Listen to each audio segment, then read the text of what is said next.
प्रिय छात्र छात्राओं, कल आपने बसंत ऋतु में उर्मिला की जो पीड़ा थी वो राष्ट्रकवि मैथिली शरदगुप्त के द्वारा वर्णित की गई थी, उसका आपने अध्ययन किया था। आज आप आगे देखेंगे लक्ष्मण के वनगमन के कारण जो उर्मिला हैं वो अत्यधिक व्याकुल उठती हैं और उनके मन में आता है कि मैं भी उन्हीं के पास जाकर उनके दर्शन करूं। उनके मन में यही इच्छा जागृत होती है। देखें आप, यही आता है इस मन में, छोड़ धाम धन जाकर मैं भी रहूं उसी वन में।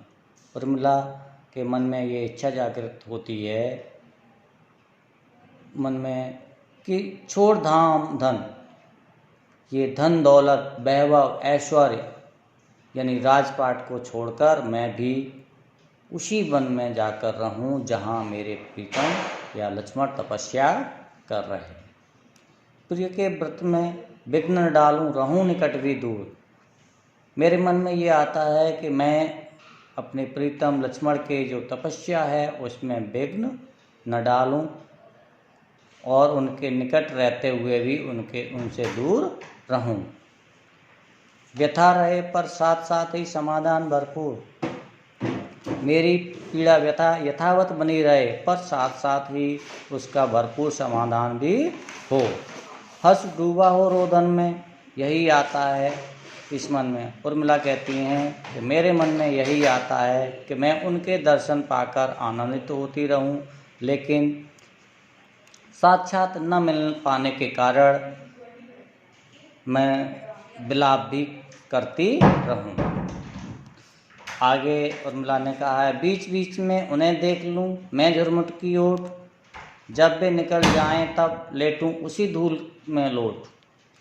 उर्मिला कहती हैं कि मैं बीच बीच में उन्हें झुरमुटनी झाड़ियों की ओट से उनके दर्शन करती रहूं और अपने को धैर्य धारण करती रहूं, लेकिन जब वे उस रास्ते से निकल जाएं तो उनके चरणों की धूल पर मैं लौटती हुई लेटी रहूं। रहे रत बेनिज साधन में, यही आता है मन में। उर्मिला कहती हैं कि मेरे मन में यही आता है कि मैं उनकी तपस्या को भंग न करूं, वो अपने सब तपस्या में रत रहें और मैं उनकी तपस्या में विघ्न न डालूं। आगे एक संदेश देती हैं उर्मिला, बहुत अच्छा संदेश है, देखें। उर्मिला आगे कहती हैं कि गाती जाती जाती गाती गाती कह जाऊं ये बात, धन के पीछे जन जगती में उचित नहीं उत्पात।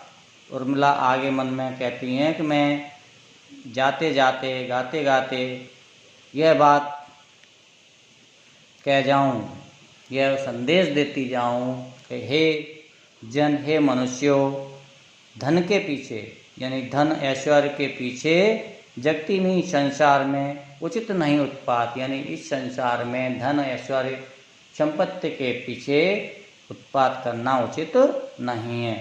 प्रेम की ही जय जीवन में, यही आता है मन में। और उर्मिला कहती हैं कि अंत में इस संसार में प्रेम की ही विजय होती है और धन की विजय नहीं होती है, इसलिए धन के पीछे उत्पात नहीं करना चाहिए। आज ये गीत समाप्त हो गया है। अगला पाठ होगा जयशंकर प्रसाद जी का, उसे आप आगे देखेंगे।